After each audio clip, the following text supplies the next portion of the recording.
तो साथियों नमस्कार और स्वागत है आप सभी का हमारे यूट्यूब चैनल स्टडी सर्किल में। और इस वीडियो में हम बात करने जा रहे हैं बीपीएससी 2024 के लिए मॉडल क्वेश्चन पेपर सेट को लेकर, और ये सेट नंबर 2 है हमारा।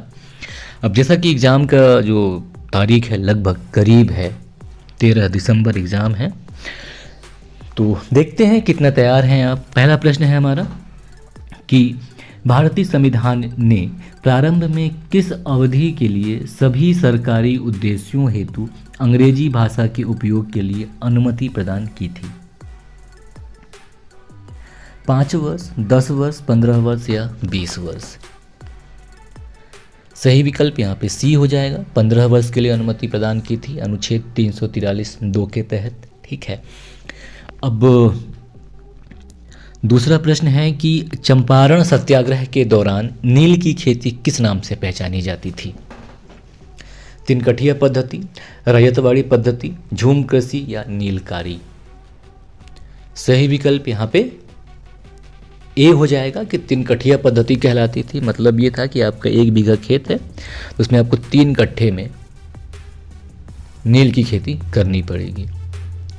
ठीक है, तो ये 3 कठिया पद्धति कहलाती थी। सही विकल्प यहाँ पे ए हो जाएगा। चंपारण सत्याग्रह की अगर हम बात करें तो चंपारण सत्याग्रह बिहार के चंपारण जिले में किया गया था महात्मा गांधी जी के द्वारा, और यह महात्मा गांधी जी के द्वारा किया गया पहला सत्याग्रह था भारत के संदर्भ में। तो 1917 में महात्मा गांधी जी के द्वारा किया गया पहला सत्याग्रह आंदोलन चंपारण सत्याग्रह था, जो कि एक प्रकार का किसान विद्रोह था, जो कि बिहार के चंपारण जिले में हुआ था। तो चंपारण के राजकुमार शुक्ल थे जिन्होंने महात्मा गांधी को चंपारण बुलाने का काम किया। हालांकि इससे पहले राजकुमार शुक्ल जो हैं वो मदन मोहन मालवीय और बाल गंगाधर तिलक से इस चीज़ के लिए मुलाकात कर चुके थे, पर उन्होंने स्वतंत्रता आंदोलन का हवाला देकर आने में असमर्थता जता दी थी। ठीक है। और 15 अप्रैल 1917 को महात्मा गांधी जो है मोतिहारी पहुंचे थे, जबकि 10 अप्रैल 1917 को ये मुजफ्फरपुर पहुंचे थे। ठीक है। और आगे बढ़ें। तीसरा प्रश्न है कि सर्वोच्च न्यायालय के एक न्यायाधीश का त्यागपत्र संबोधित होता है, यानी कि सुप्रीम कोर्ट ऑफ इंडिया के जो जज होते हैं वो अपना त्यागपत्र किन को देते हैं? भारत के मुख्य न्यायाधीश को, सर्वोच्च न्यायालय के वरिष्ठतम न्यायाधीश को, या राष्ट्रपति को, या प्रधानमंत्री को? सही विकल्प यहाँ पे सी हो जाएगा, राष्ट्रपति को देते हैं ये। और अगला चौथा नंबर प्रश्न है कि प्राचीन काल के भारत पर, यानी कि प्राचीन भारत में आक्रमणों के संबंध में निम्नलिखित में से कौन सा एक सही कालानुक्रम है? यानी कि बताना है कि जो विकल्प दिए गए हैं इनमें सबसे पहले किसका आक्रमण हुआ, उसके बाद कौन हुआ, फिर कौन हुआ। विकल्प है यूनानी शक कुषाण, या यूनानी कुषाण शक, या शक यूनानी कुषाण, या शक कुषाण यूनानी? सही विकल्प यहाँ पे ए हो जाएगा, पहले यूनानी का, उसके बाद शकों का, फिर इसके बाद कुषाणों का। ठीक है, तो सही विकल्प यहाँ पे नंबर ए हो जाएगा। अब अगला प्रश्न है कि मिलिंद पन्हु, राजा मिलिंद और एक बौद्ध भिक्षु के मध्य संवाद रूप में है। मिलिंद पन्हु जो कि एक रचना है, जो कि राजा मिलिंद और एक बौद्ध भिक्षु के मध्य संवाद के रूप में है। बताना है कि वो भिक्षु कौन थे? नागार्जुन थे, नागभट्ट थे, नागसेन थे, या कुमारिल भट्ट थे? सही विकल्प यहाँ पे सी हो जाएगा कि ये नागसेन थे। और अगला प्रश्न है 6वां नंबर कि चरक संहिता कितने अध्यायों और खंडों में विभाजित है? यानी कि जो चरक संहिता है ये कितने चैप्टर और सेक्शन में डिवाइड है, आपको बताना है। विकल्प है पहला 120 अध्याय और 8 खंड, दूसरा है 100 अध्याय और 5 खंड, तीसरा है 80 अध्याय और 7 खंड, और चौथा है कि 60 अध्याय और 8 खंड। सही विकल्प यहाँ पे ए हो जाएगा कि चरक संहिता जो है ये 120 चैप्टर या 120 अध्याय और 8 खंड में विभाजित है। सही विकल्प ए हो जाएगा। अगला प्रश्न है 7वां नंबर कि वैदिक कालीन प्रशासन में भागदुह कौन अधिकारी था? यानी कि वैदिक भारत में भागदुह कौन होता था, ये किस प्रकार का अधिकारी होता था? समाचार पहुंचाने वाला दूत, या जंगलों का प्रधान अधिकारी, या जुआ विभाग का प्रधान, या राजस्व कर जमा करने वाला अधिकारी। सही विकल्प डी हो जाएगा कि ये राजस्व कर जमा करने वाले अधिकारी हुआ करते थे, भाग 2, है ना। अब 8वां प्रश्न है कि निम्नलिखित में से कौन सा सही सुमेलित नहीं है। बताना है कि इनमें से कौन सा सही मिलान नहीं है। इल्तुतमिश रजिया के पिता, शाह तुर्कन इल्तुतमिश की पत्नी, हमीदा बानो बेगम अलाउद्दीन खिलजी की पत्नी, गुलबदन बेगम बाबर की पुत्री।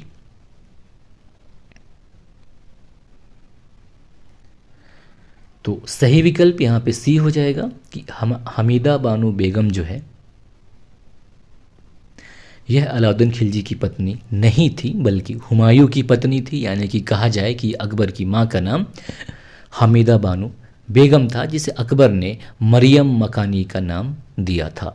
ठीक है, तो यहाँ पे सही विकल्प सी हो जाएगा कि यह जो जोड़ी है सही सुमेलित नहीं है। हमीदा बानो बेगम जो कि अकबर की माँ या हुमायूं की पत्नी थी। अब 9वां नंबर प्रश्न है कि निम्नलिखित में से कौन फिरोज तुगलक के नागरकोट अभियान के समय संग्रहित 300 संस्कृत पुस्तकों का अनुवाद किया। फिरोज शाह तुगलक का जब नागरकोट अभियान चला तो उस समय बताना है कि वहाँ पे किसने जो संग्रहित किए गए थे, एक ज्वालामुखी मंदिर था, वहाँ के पुस्तकालय से 300 संस्कृत पुस्तकों का अनुवाद किसने किया था। अजीजुद्दीन खान ने, तालिब अमूली ने, या मुल्ला अब्दुल बाकी ने, या मिर्ज़ा मोहम्मद अली ने। सही विकल्प यहाँ पे ए हो जाएगा कि अजीजुद्दीन खान के द्वारा फिरोज शाह तुगलक के नागरकोट अभियान के समय ज्वालामुखी मंदिर के पुस्तकालय से 300 संस्कृत पांडुलिपियाँ एकत्रित की और इसे दलेल ए फिरोज शाही नामक शीर्षक से इसका फारसी में अनुवाद किया। ठीक है, तो सही विकल्प यहाँ पे ए हो जाएगा। और 10वां प्रश्न है कि किस भारतीय राज्य को लैंड ऑफ फॉरेस्ट कहा जाता है। केरल, झारखंड, हिमाचल प्रदेश या मध्य प्रदेश। तो सही विकल्प यहाँ पे बी हो जाएगा कि झारखंड राज्य को लैंड ऑफ फॉरेस्ट कहा जाता है। इसलिए कहा जाता है कि झार यानी कि पेड़ होता है और खंड यानी हिस्सा, पेड़ का हिस्सा वाला क्षेत्र, तो झारखंड को लैंड ऑफ फॉरेस्ट कहा जाता है। और अगला प्रश्न है 11वां नंबर कि पराबैंगनी विकिरण को अवशोषित करने वाली ओजोन परत या ओजोन लेयर जो है किस वायुमंडलीय स्तर में स्थित है। क्षोभ मंडल, मध्य मंडल, समताप मंडल या आयन मंडल। तो सही विकल्प यहां पे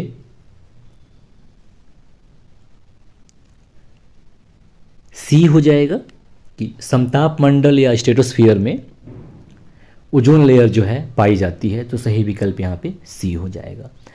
अब देखिए, वायुमंडलीय परत की अगर हम बात करें या वायुमंडलीय स्तर की बात करें तो मुख्यतः 4 हैं: क्षोभ मंडल, समताप मंडल, मध्य मंडल और आयन मंडल।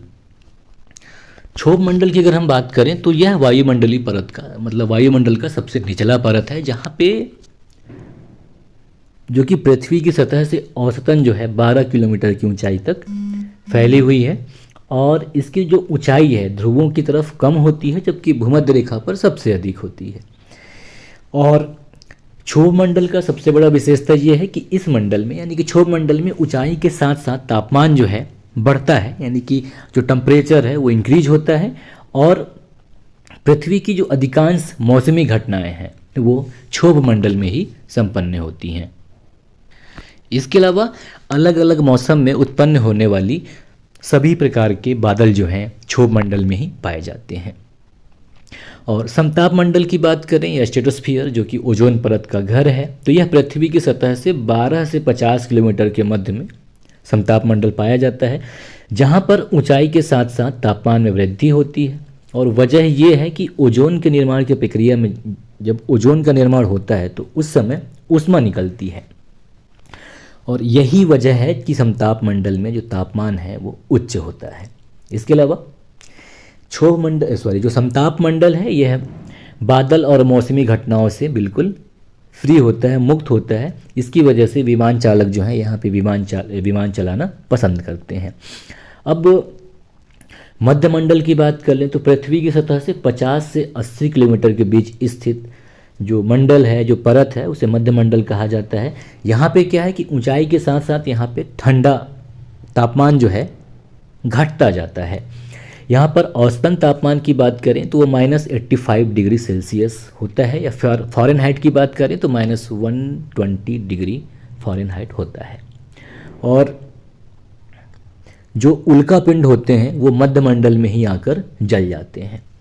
और तापमंडल की बात करें, जो तापमंडल है, तो तापमंडल जो है पृथ्वी की सतह से 80 किलोमीटर से 700 किलोमीटर के मध्य जो है स्थित है। यहाँ का तापमान बहुत अधिक होता है, जो कि लगभग 2000 डिग्री सेल्सियस तक पहुँच जाता है। और यहाँ पे बादल और जल वाष्प दोनों नहीं होते तापमंडल में। आयनमंडल की बात करें तो ये मध्यमंडल और बाह्य वायुमंडल को ओवरलैप करने का काम करता है। ठीक है, अब प्रश्न नंबर 12 देखेंगे कि निम्नलिखित में से कौन सा तत्व नोबल गैस नहीं है? आर्गन, रेडान, क्रिप्टन या एक्टिनियम? सही विकल्प यहाँ पे डी हो जाएगा कि इनमें से एक्टिनियम जो है ये नोबल गैस नहीं है। 13वां प्रश्न है कि निम्नलिखित में से कौन सा हार्मोन अग्नाशय यानी कि पैंक्रियाज के लैंगरहैंस के आइलेट की बीटा सेल के द्वारा स्रावित होती है? ग्लूकागॉन, एड्रेनालिन, इंसुलिन या एल्डोस्टिरोन? सही विकल्प है सी, इंसुलिन। जो हमारा पैंक्रियाज है वहाँ के लैंगरहैंस के आइलेट की बीटा सेल के द्वारा इंसुलिन का स्रावण होता है। तो सही विकल्प यहाँ पे सी हो जाएगा। अगला प्रश्न है 14 नंबर कि किस प्रकार का टीका डिप्थीरिया से बचाता है? टार्क-स्क्वायड, mRNA, लाइव अटेन्यूएटेड या वायरल वेक्टर? ये सभी क्या हैं? टीकों के प्रकार हैं। बताना है कि किस प्रकार का टीका डिप्थीरिया से हमें बचाता है। तो डिप्थीरिया का टीका जो कि डीपीटी होता है, जो कि 3 बीमारियों के लिए दिया जाता है, बच्चों को स्पेशली। तो यहाँ पे सही विकल्प जो है वो ए हो जाएगा, टार्क-स्क्वायड या टार्क्साइड टीके, जो कि डिप्थीरिया से हमें बचाता है। तो डिप्थीरिया जो कि बहुत ही बड़ा संक्रामक बीमारी है, जो कि बच्चों को अधिक होता है। तो जीवाणु है जिसका नाम है कोराइन बैक्टीरियम डिप्थीरी, उसकी वजह से डिप्थीरिया होता है, जो कि एक व्यक्ति से दूसरे व्यक्ति को कफ के माध्यम से फैलती है और इसमें खांसी वगैरह बहुत ज़्यादा होता है। तो टीकों की अगर हम बात करें प्रकार की, तो बहुत सारे प्रकार के होते हैं। पहला तो जीवित होता है, दूसरा निष्क्रिय, तीसरा सब यूनिट रिकॉम्बिनेंट पॉलीसैकेराइड, और चौथा है टार्क्साइड टीके, पांचवा है mRNA टीके, और एक होता है वायरल वेक्टर वैक्सीन। तो अगर हम टार्क्साइड टीके की बात करें तो इसमें क्या होता है कि जो रोगाणु होते हैं उनके द्वारा जो विष निर्मित किए जाते हैं उनका ही उपयोग टीके के रूप में किया जाता है। ठीक है, और mRNA टीके की अगर हम बात करें तो इसमें क्या है कि मैसेंजर RNA का उपयोग करते हैं, जो कि हमारे शरीर की कोशिकाओं को जो रोगाणु हैं उनका प्रोटीन बनाने का निर्देश देता है और हम बीमारी से बचते हैं। इसके अलावा लाइव अटेन्यूएटेड टीके की अगर हम बात करें, या जिसे जीवित टीका कहा जाता है, तो इसमें क्या होता है कि जो रोगाणु होते हैं उनके कमज़ोर रूप का उपयोग किया जाता है टीका के रूप में। ठीक है, और वायरल वेक्टर की अगर हम बात करें, वायरल वेक्टर वैक्सीन की, तो इसमें क्या होता है, जो आनुवांशिक पदार्थ होते हैं उसका उपयोग किया जाता है, जो कि हमारी कोशिका को रोगाणु का प्रोटीन बनाने का निर्देश देता है और हम रोग से बच जाते हैं। और एक होता है निष्क्रिय टीका, तो इसमें क्या होता है कि जो रोगाणु होते हैं उनके मरे हुए संस्करण का उपयोग किया जाता है। और एक छठवां जो है वो है सब यूनिट रिकॉम्बिनेंट पॉलीसैकेराइड और संयुग्मित टीके, यानी कि कंजॉइंट टीके। तो इसमें क्या है कि जो रोगाणु के विशिष्ट टुकड़ों का उपयोग किया जाता है, जैसे कि उनका हम प्रोटीन ले लिए या उनका शुगर ले लिए या उनका जो आवरण है वो लिए, इस टाइप से किया जाता है ना। तो यहाँ पे जो सही विकल्प होगा वो ए हो जाएगा कि टार्क्साइड प्रकार का टीका जो है हमें डिप्थीरिया से बचाने का काम करता है। और 15वां प्रश्न है कि निम्नलिखित में से कौन सा कारक जैव विविधता के ह्रास के लिए सर्वाधिक महत्वपूर्ण कारक है। आनुवांशिक आत्मसातकरण, परभक्षियों पर नियंत्रण या प्राकृतिक वास का विनाश या कीट नियंत्रण। सही विकल्प यहाँ पे सी हो जाएगा कि प्राकृतिक वास का विनाश जो है यह जैव विविधता के ह्रास के लिए सर्वाधिक महत्वपूर्ण कारक है। तो सही विकल्प यहाँ पे सी हो जाएगा। और प्रश्न नंबर 16वां है कि पौधों में जाइलम किसके परिवहन के लिए जिम्मेदार होते हैं? जल, ऑक्सीजन, एमिनो एसिड और या भोजन। सही विकल्प यहाँ पे ए हो जाएगा कि जो जाइलम है ये जल और खनिज लवणों को जड़ से पौधों के अन्य भागों तक पहुँचाने का काम करते हैं। तो सही विकल्प यहाँ पे ए हो जाएगा, जल। अब देखिए जाइलम और फ्लोएम का अगर बात करें तो जाइलम क्या है, ये हमेशा जाइलम का मतलब याद करने का सिंपल तरीका है, जाइलम जड़ के लिए है, फ्लोएम फूल के लिए है। तो फ्लोएम यानी नाट फूल, मतलब देर बार पत्ती, लीफ। तो फ्लोएम जो है पत्ती से जो बने हुए भोजन है उसको हमारे जो पेड़ पौधे होते हैं, पादप होते हैं, उनके विभिन्न हिस्सों तक पहुंचाने का काम करते हैं। जबकि जाइलम जो कि जड़ के लिए है, तो यहाँ से अब जड़ से क्या जाएगा, खनिज पदार्थ जाएगा और पानी जाएगा। तो यहाँ पे खनिज लवण कहीं पे दिया ही नहीं है। तो सही विकल्प यहाँ पे ए हो जाएगा कि पौधों में जाइलम जो है जल परिवहन के लिए जिम्मेदार होते हैं। तो सही विकल्प नंबर ए। अगला प्रश्न है 17वां प्रश्न, गैर पारंपरिक ऊर्जा के स्रोत वे स्रोत हैं जो कि। अब देखिए गैर पारंपरिक ऊर्जा के स्रोत, तो ऊर्जा के स्रोत सामान्यतः दो प्रकार के होते हैं। सरल भाषा में अगर हम बात करें तो एक होता है पारंपरिक और दूसरा होता है गैर पारंपरिक। पारंपरिक यानी कि हम जिसका सदियों से उपयोग करते आ रहे हैं, परंपरागत तरीके से यूज करते आ रहे हैं, जैसे कोयला हो गया, ठीक है, और डीजल हो गया, पेट्रोल हो गया। और तो जो परंपरागत ऊर्जा के स्रोत हैं उनका नवीकरण नहीं किया जा सकता है। लेकिन जो गैर पारंपरिक ऊर्जा के स्रोत हैं, जैसा कि सौर ऊर्जा हो गया, जल ऊर्जा हो गया, ज्वारीय ऊर्जा हो गया, वायु ऊर्जा हो गया, यानी पवन ऊर्जा हो गया, तो इनका नवीकरण किया जा सकता है। तो यहाँ पे सही विकल्प जो है बी हो जाएगा कि गैर पारंपरिक ऊर्जा के स्रोत वो हैं जिनका नवीकरणीय किया जा सकता है, ठीक है। और 18वां प्रश्न है कि बायोलॉजिकल ऑक्सीजन डिमांड यानी कि बीओडी किसके लिए एक मानक मानदंड है?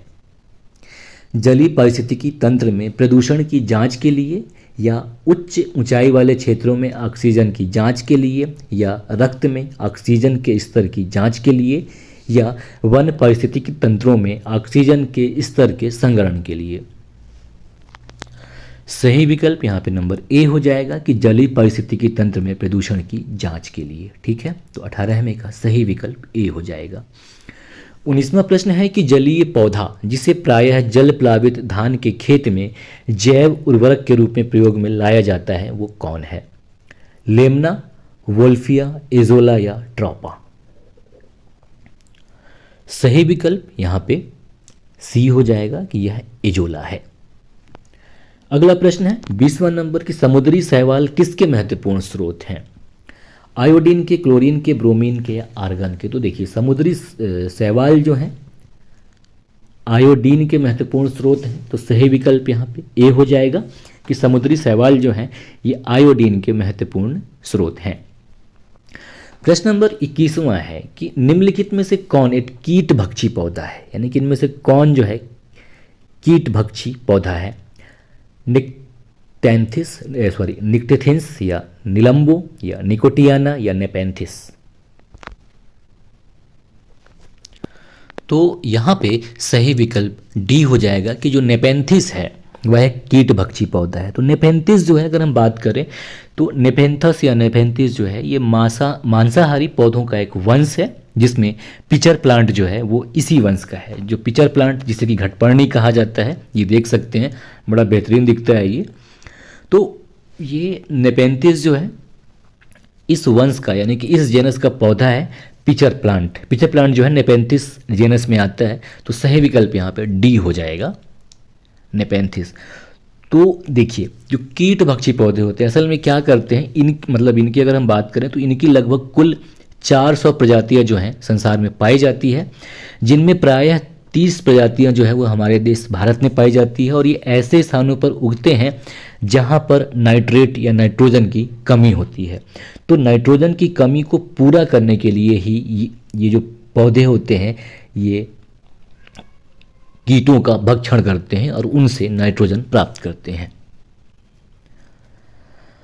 और अब देख लें हम जो निक्टेथिंस है, ये किसी प्रकार का कोई जेनस या कोई वंश नहीं है। और नीलुम्बो की अगर हम बात करें तो नीलम्बुओ जो है ये नीलुम्बो न्यूसिफेरा जो कि कमल या लोटस का रासायनिक वानस्पतिक नाम है।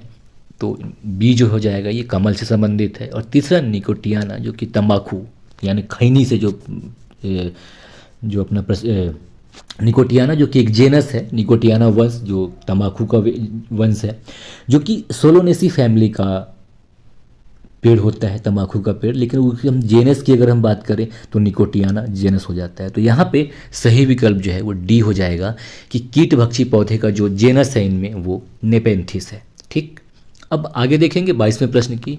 तो 22वां प्रश्न है कि मानव हृदय कितने चैम्बर्स या घटकों का बना होता है। तो चूंकि हमारा हृदय है, आपको पता होना चाहिए 4 चैम्बर होते हैं इसमें। तो सही विकल्प यहाँ पे क्या हो जाएगा, सी, केवल 4। अगला प्रश्न है 23वां नंबर की, एक भौगोलिक इकाई जो कि पानी को इकट्ठा करता है, भंडारण करती है और पानी छोड़ता है, उसे क्या कहते हैं। जल विभाजक, आर्द्र भूमि, व्यर्थ भूमि या पानी का हौज। सही विकल्प यहाँ पे ए हो जाएगा। ऐसे क्षेत्र को जल विभाजक कहा जाता है। और प्रश्न नंबर 24वां है कि जल रोकथाम एवं प्रदूषण नियंत्रण अधिनियम को निम्नलिखित में से किस वर्ष बनाया गया था। 1974 में, 77 में, 76 में या 75 में। देखिए, जल रोकथाम एवं प्रदूषण नियंत्रण अधिनियम 1974 यही है। तो सही विकल्प यहाँ पे ए हो जाएगा, 1974 में इसे बनाया गया था। और प्रश्न नंबर 25 है कि लोटिक पारिस्थितिकी तंत्र का उदाहरण है। दलदल, तालाब, नदी या धसाऊ क्षेत्र या मार्सी एरिया। तो सही विकल्प यहाँ पे सी हो जाएगा कि नदी जो है ये लोटिक पारिस्थितिकी तंत्र का उदाहरण है। अब देखिए, जो जलीय पारिस्थितिकी तंत्र होते हैं ये 2 प्रकार के होते हैं, लेंटिक और लोटिक। तो मैं आपको अपने भाषा में अगर समझाऊं जो थोड़ा सा आसान है मुझे लगा। लोटिक यानी लौटता हुआ। तो लौटता कौन है, जो चल रहा है, जो स्थिर नहीं है, बस लौटते जा रहा है। मतलब जैसे पानी का जैसे बहा के देखेंगे तो लगता है जैसे कोई लौट रहा है, मतलब आप ऐसा करके देखिए। खैर, तो आप देखेंगे कि मतलब वो लौट रहा है। तो लौट यानी चलता हुआ जो जलीय पारिस्थितिकी तंत्र है वो नदी होता है। तो सही विकल्प यहाँ पे सी हो जाएगा। अब जैसे कि पहले आपको बोला कि जो पानी का पारिस्थितिकी तंत्र होता है ये 2 प्रकार का होता है। पहला लेंटिक होता है, दूसरा होता है लोटिक। तो लेंटिक में क्या होता है, इसमें पानी स्थिर रहता है, इसमें तालाब, झील, जलाशय, दलदल, खाई और अल्पकालीन तालाब शामिल हैं। और ये जो तंत्र होता है, जो लेंटिक पारिस्थितिकी तंत्र होता है, सामान्यतः मीठे या खारे दोनों ही प्रकार का हो सकता है। जबकि लोटिक जलीय पारिस्थितिकी तंत्र की अगर हम बात करें तो इसमें जो पानी है वो बहता हुआ होता है। इनमें नदियाँ, धाराएं, नाले, झरने और चैनल वगैरह शामिल हैं। और लगभग यह मीठे पानी का तंत्र होता है। ठीक है, तो यहाँ पे सही विकल्प सी हो जाएगा। और प्रश्न नंबर 26 है कि निम्नलिखित में से प्राकृतिक रेशम का एक घटक कौन सा है। फास्फोरस, मैग्नीशियम, नाइट्रोजन या पोटेशियम। तो देखिए, रेशम को कभी आप जलाएं, नहीं जलाएं, जला के देखिएगा, अजीब सा महकेगा। जैसे आपने कभी डालडा को जलाया हो तो उस टाइप से महकता है। तो मतलब क्या है कि उसमें प्रोटीन है। अब देखिए, प्रोटीन में क्या क्या पाया जाता है। प्रोटीन में एमिनो एसिड होता है और एमिनो एसिड में एक ग्रुप जो है NH2 का होता है, यानी कि नाइट्रोजन होता ही है प्रोटीन में। तो यहाँ पे सही विकल्प क्या हो जाएगा, सी, कि प्राकृतिक रेशम का एक घटक जो है वो नाइट्रोजन होता है। सही विकल्प यहाँ पे सी हो जाएगा। ठीक है, और प्रश्न नंबर 27वां है कि पोषक स्तर बनते हैं खाद्य श्रृंखला में जीवों के संबद्ध होने से, यानी कि खाद्य श्रृंखला में जीवों के आपस में जुड़े होने से, या केवल पौधों से, या केवल जंतुओं से, या केवल मांसाहारी जंतुओं से। तो यहाँ पे सही विकल्प ए हो जाएगा कि पोषक स्तर जो हैं ये खाद्य श्रृंखला में जीवों के संबंध होने से बनते हैं, तो सही विकल्प ए हो जाएगा। ठीक है, अगला प्रश्न है 28वां नंबर की राष्ट्रीय उद्यानों में आनुवांशिक विविधता का रखरखाव किया जाता है इन सीटू संरक्षण द्वारा, एक्स सीटू संरक्षण द्वारा, जीन पूल द्वारा, उपर्युक्त में से कोई नहीं। अब देखिए राष्ट्रीय उद्यान में क्या है, विभिन्न प्रकार के जानवर पाए जाते हैं और उनको रखा जाता है उनके प्राकृतिक आवास में।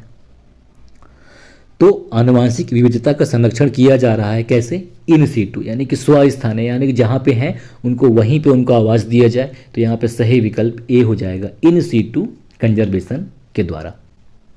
ठीक है, तो इन सीटू की बात करें तो जो उनको प्राकृतिक आवास होता है वहीं उनको रख के उनका संरक्षण किया जाता है।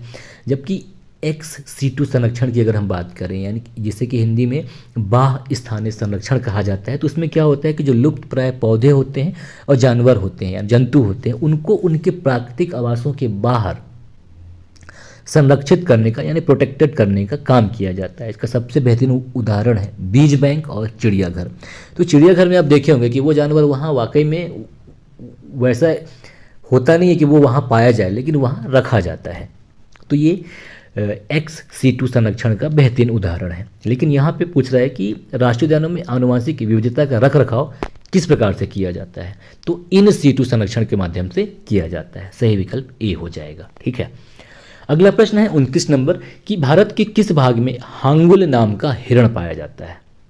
जम्मू कश्मीर में पाया जाता है, तो सही विकल्प यहाँ पे डी हो जाएगा। हांगुल पाया जाता है कहाँ, जम्मू कश्मीर में, जो कि फिलहाल अभी राज्य का दर्जा इसका हटा दिया है। ठीक है, तो दो चीज़ हो गया, ये मतलब भूगोल से भी आ गया सवाल एक, और एक पॉलिटी का भी हो गया।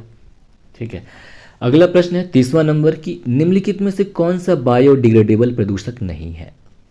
अब सबसे पहले आप जान लीजिए कि बायोडिग्रेडेबल प्रदूषक होते कौन हैं, या जिसे हिंदी में हम कहते हैं जैव अपघटनीय प्रदूषक, यानी कि ऐसे प्रदूषक जिनका सामान्य वातावरण में छोटे छोटे टुकड़ों में विभाजन हो जाता है और वो अपघटित हो जाते हैं। उदाहरण घर का बचा हुआ खाना और ऐसे पदार्थ जो वातावरण में छोड़ दो कुछ दिन बाद ऑटोमेटिक समाप्त हो जाएगा, वो बायोडिग्रेडेबल प्रदूषक कहलाते हैं। लेकिन यहाँ बताना है कि ऐसे कौन जो कि बायोडिग्रेडेबल प्रदूषक नहीं है। विकल्प हैं घरेलू अपशिष्ट, मूत्र, मल पदार्थ, कीटनाशक। तो इनमें सही विकल्प जो है डी हो जाएगा कि नॉन बायोडिग्रेडेबल प्रदूषक जो है इनमें कीटनाशक है। तो जो नॉन बायोडिग्रेडेबल कचरा होते हैं ये क्या होते हैं कि इनको प्राकृतिक प्रक्रियाओं के द्वारा आसानी से, मतलब इनको प्राकृतिक प्रक्रियाओं के द्वारा तोड़ा ही नहीं जा सकता और ये लंबे समय तक पर्यावरण में बने रहते हैं। इसके अन्य उदाहरण हैं कांच, कृत्रिम रबड़, कार्बन पेपर और जो चिकित्सा के अपशिष्ट होते हैं वो, रासायनिक अपशिष्ट हो गए वो, ये सभी नॉन बायोडिग्रेडेबल प्रदूषक के श्रेणी में आते हैं। ठीक है, तो यहाँ पे जो सही विकल्प है वो डी हो जाएगा कि इनमें से बायोडिग्रेडेबल प्रदूषक जो नहीं है वो है कीटनाशक। ठीक, अगला प्रश्न है 31वां नंबर कि निम्नलिखित में से कौन सा वृक्ष पर्यावरण के लिए खतरा है। नीम, यूकेलिप्टिस, बबूल और केला। सही विकल्प यहाँ पे बी हो जाएगा कि यूकेलिप्टिस जो है ये हमारे पर्यावरण के लिए खतरा है। क्यों? क्योंकि ये पानी बहुत ही ज़्यादा मात्रा में उपयोग में लाता है। ठीक है, तो बी नंबर। और अगला प्रश्न है 32वां नंबर की ऊष्मागतिकीय रूप से कार्बन का सबसे स्थिर रूप कौन सा है। कोयला, फुलरीन, ग्रेफाइट या हीरा।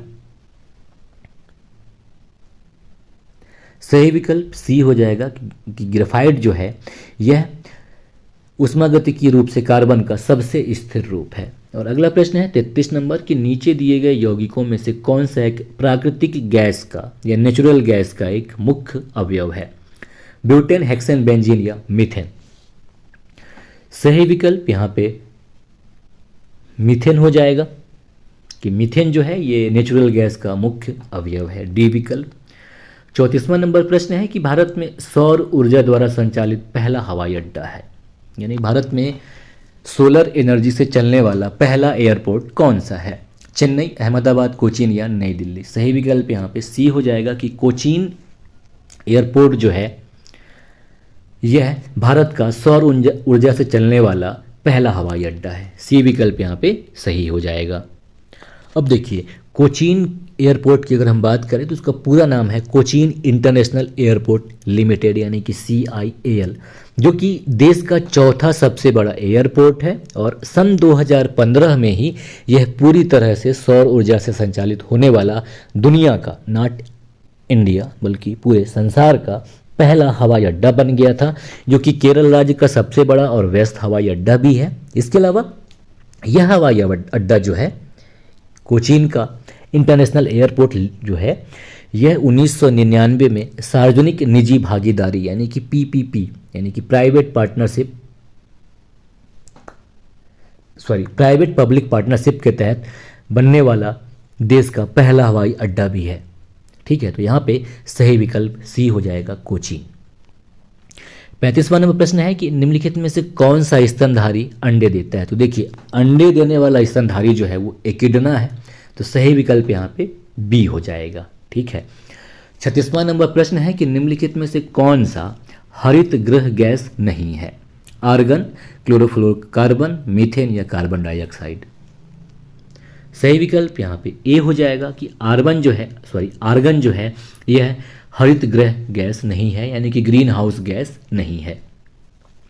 नेक्स्ट है 37 नंबर की संपीड़ित प्राकृतिक गैस मुख्यतः बनी होती है यानी कि कंप्रेस्ड नेचुरल गैस जो है किससे बनी होती है। मीथेन से, इथेन से, प्रोपेन से या ब्यूटेन से। तो सही विकल्प यहाँ पे ए हो जाएगा कि इसमें लगभग 80% जो है मीथेन होती है, तो सही विकल्प ए हो जाएगा मीथेन। अगला है 38वां नंबर प्रश्न की सौर ऊर्जा को यानी कि सोलर एनर्जी को विद्युत ऊर्जा में किसके द्वारा परिवर्तित किया जाता है। शुष्क सेल के द्वारा, लेकलांसी सेल के द्वारा, वोल्टाइक सेल के द्वारा या फोटोवोल्टाइक सेल के द्वारा। सही विकल्प डी हो जाएगा कि फोटोवोल्टाइक सेल के द्वारा सौर ऊर्जा को विद्युत ऊर्जा में परिवर्तित किया जाता है। अगला है 39वां नंबर की केंद्रीय पर्यावरण, वन एवं जलवायु परिवर्तन मंत्रालय भारत सरकार ने डॉल्फिन डे मनाने की घोषणा की है, जो कि मनाया जाता है। अब देखिए, वर्ष 2022 में राष्ट्रीय वन्यजीव बोर्ड के द्वारा अनुशंसा किए जाने पर केंद्रीय पर्यावरण, वन एवं जलवायु परिवर्तन मंत्रालय भारत सरकार के द्वारा डॉल्फिन डे मनाने की घोषणा की गई 5 अक्टूबर 2022 को। तो सही विकल्प यहाँ पे बी हो जाएगा 5 अक्टूबर। ठीक है। अगला 40वां प्रश्न है कि नाइट्रोजन एक आवश्यक अवयव नहीं है। क्लोरोफिल का, RNA का, DNA का, कार्बोहाइड्रेट का।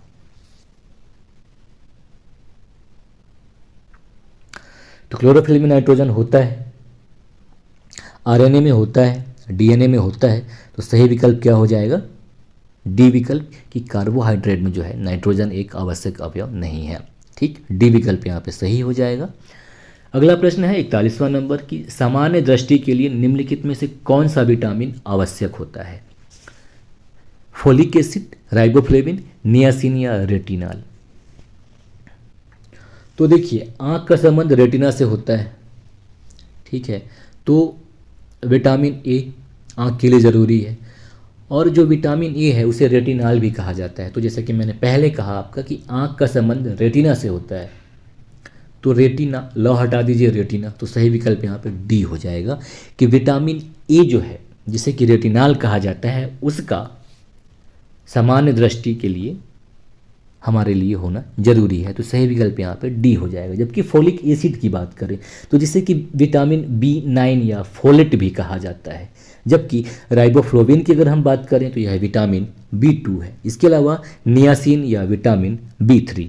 ठीक, अगला है 42वां नंबर प्रश्न की 1985 में रॉबर्ट F कर्ल और हेरोल्ड W क्रोटो और रिचर्ड E इस्माइली के द्वारा कार्बन का कौन सा अपरूप खोजा गया था। ग्राफीन, लांसडेलाइट, कार्बोफिन या फुलरीन। सही विकल्प यहाँ पे डी हो जाएगा, इनके द्वारा फुलरीन का अपरूप, मतलब कार्बन का जो अपरूप है फुलरीन खोजा गया था। सही विकल्प नंबर 4 या डी। नेक्स्ट है 43वां नंबर की राइबोसोम निम्नलिखित में से किसके लिए कार्यस्थल है। प्रोटीन संश्लेषण, प्रकाश संश्लेषण, वसा संश्लेषण या श्वसन। तो देखिए राइबोसोम जो हमारे शरीर में प्रोटीन निर्माण का काम करता है, तो सही विकल्प यहाँ पे ए हो जाएगा। राइबोसोम दो प्रकार का होता है, 70S और 80S। ठीक है, सही विकल्प यहाँ पे नंबर 1। अगला है 44वां नंबर की आहार नली में अंगों द्वारा स्रावित कौन सा रस वसा के पाचन में महत्वपूर्ण भूमिका निभाता है? अग्नाशयी रस और लार, हाइड्रोक्लोरिक अम्ल और स्लेम, पित्तरस, अग्नाशयी रस और लार और हाइड्रोक्लोरिक अम्ल। सही विकल्प यहाँ पे सी हो जाएगा कि पित्तरस और अग्नाशयी रस होते हैं जो कि वसा के पाचन में महत्वपूर्ण भूमिका निभाने का काम करते हैं। ठीक, सही विकल्प यहाँ पे सी हो जाएगा। अगला प्रश्न है 45वां नंबर की कौन सा जीव त्वचा से सांस लेता है? सांप, केंचुआ, बंदर या मनुष्य? तो यहाँ इनमें देखिए क्या लगता है आपको?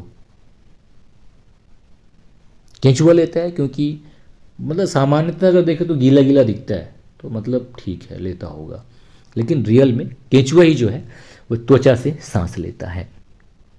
ठीक, बाकी हम इंसानों में हमारा श्वास नालिका है, नाक है, बंदर में वो भी लगभग बिल्कुल हमारे जैसे ही हैं, तो उनका जो है नाक से ही सांस लेते हैं। सांप के लिए भी नासारंध्र है, सांप उससे सांस लेता है।